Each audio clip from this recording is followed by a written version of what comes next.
안녕하세요. 대단히 반갑습니다. 수필 써는 AI 김주선. 그날은 구름이 드리운 잔뜩 흐린 날이었다. 방 안은 언제나 최적의 온도와 습도. 요코 씨는 그리 단정하지 않은 모습으로 소파에 앉아 시시한 게임으로 시간을 보내고 있다. 이 글은 AI가 단어를 조합해 만든 문장이다. 전혀 어색하지 않다. 불과 몇 년 전 일본 모 신문사가 주최한 공모전에 AI가 소설까지 도전했다는 소식은 익히 들어 알고 있다. 본상 수상에는 실패했지만 머지않아 인공지능이 등단하는 시대도 올 것 같다. 인물이나 플롯을 구성해주면 알아서 단어를 조합해 문장을 만든다니 이제 인간 고유 영역의 범위는 어디까지라고 해야 할까? 업계에서는 블록까지도 짜는 인공지능이 최종 목표라니 독자의 시각도 이젠 달라져야 할 때인 것 같다. 얼마 전 청계산 입구 모 식당을 찾았다가 놀라운 경험을 했다.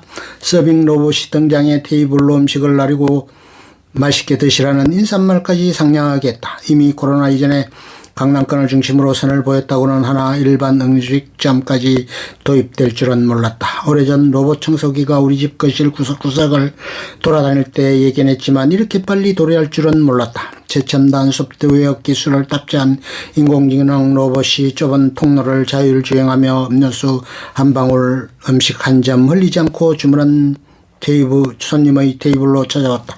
아무리 비대면 서비스라 해도 코로나의 대유행이 가져온 일상의 변화라고 보기는 어렵다. 식당에 들어가면 주문받는 사람 자체를 보기 힘들다. 테이블에 놓인 아이패드로 각자 알아서 주문하고 사람이 들어가고 나갈 때마다 인사를 하는 것도 인공지능이다. 시대의 흐름에 따라가면서 바뀌는 것들은 받아들여야 하겠지만 나이 드니 이런 것이 참 불편하고 어스럽다. 나는 기계치다. 핸드폰으로 문자를 처음 보내던 어르신처럼 주문 하나 하는데 손이 말을 안 들어 결국 긴급 호출을 눌렀다. 첨단 시대에 어울리지 않게 소외되는 아날로그식 시간이 울컥도스러워졌다. 이때 나를 지켜봤을 젊은이가 안에서 나오더니 두려워하지 마세요. 아니면 무서워하지 마세요.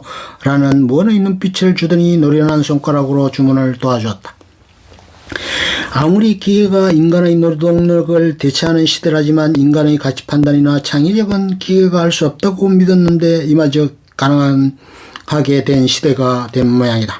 사실 작가는 작가만의 감성 창작 그리고 로봇이 절대 흉내낼 수 없는 자신만의 절대의 희소성이 있다고 믿었다. 예술인지 기술인지 분간이 안 되는 인공지능 앞에서 나는 왜 자꾸 작아지는지 모르겠다. 중국에서도 이미 시도 쓰고 시집 출판도 한 AI가 있다지만 문학적 가치를 부여하기는 아직 부족하다고 한다. 하지만 무서운 성장을 해오는 인공지능 문학은 지금 이 순간 또 어떤 놀라운 기술을 선보일지 모를 일이다.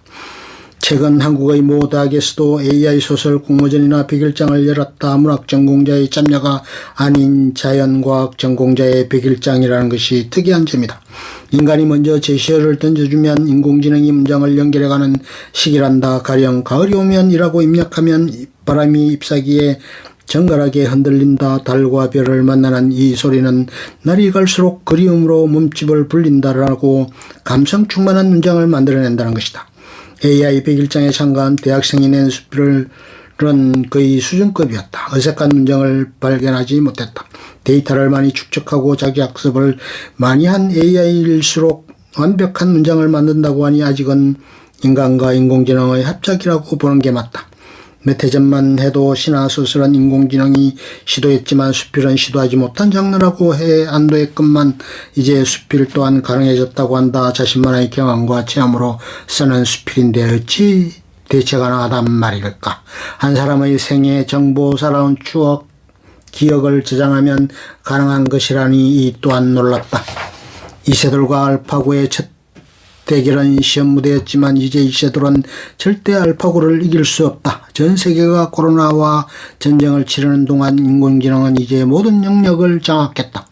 독거 노인의 고독사를 방지하기 위해 맥박을 체크하고 위험을 감지하는 모바일이 이미 선을 보였고 고령화 사회의 첨단 AI가 노인 가정에 보급되고 있다. 법전을 꿰고 있는 AI 판사의 판결은 정확해서 그 누구도 억울하거나 부당한 판결을 받지 않게 될 것이다. 무엇보다 예술을 다루는 직업, 음악과 미술, 그리고 영화 시나리오에 이르기까지 인공지능의 창작범위는 무궁무진하며 광범위하게 추진되고 있다. 베토벤의 미완성교향곡 10번이 세계적인 음악가와 AI가 힘을 합쳐 완성되었듯이 창작 능력마저 빼앗기는 우려는 분명 현실이 될지도 모른다. 내 생전에 실현 가능한 일인지 모르겠으나 수필 앞페이지 작가 명란에 이제 AI 000이라고 적을 날이 머지 않은 것 같다. AI 작가라니. 엄밀히 말해 작가가 아니고 편집자이거나 매니저일 뿐이겠지만 말이다. 가까운 문우를 만나 차를 마시다가 AI 100일장으로 화두가 옮겨지자 문학의 종말이라며 친구가 깨탄했다. 아무리 인공지능 시대라도 문학이나 예술은 절대 AI가 대체할 수 없는 부분이며 AI성 글은 읽어볼 가치도 없다며 선을 그었다. 아이러니지만 그 친구만큼 최첨단 가전제품을 집안에 들여 수혜를 보는 사람도 드물기에 나는 살짝 비꼬아 주었다. 요즘 인공지능 아닌 물건이 어디 있는가? 하물며 밥솥조차도 찰진밥 해줄까 된밥 해줄까 삼시세끼 꼼꼼히 따져 묻는다. 모든 걸 누리고 살면서 문학이나 예술은 왜 AI가 하면 안 되느냐고 따지고 들었다.